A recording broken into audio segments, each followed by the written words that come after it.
Okay, now that the last tutorial is done, one of the things I kind of realized while I was reviewing it is sometimes it's definitely information overload. So I'm just going to break up some of the basic skills in short videos.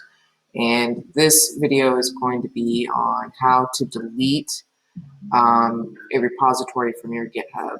Again, you can probably find this anywhere else, but if you are learning with me, then you are going to go and maneuver to the repository in which you're going to delete. In this case, mine's going to be the tutorial space exploration here. I'm just going to go to settings. I'm going to go all the way down to the bottom here. And I'm going to say delete this repository. I'm basically going to copy, saying that I understand the consequences. And boom, it is deleted at this point in time. So there it goes. It's simple, easy delete.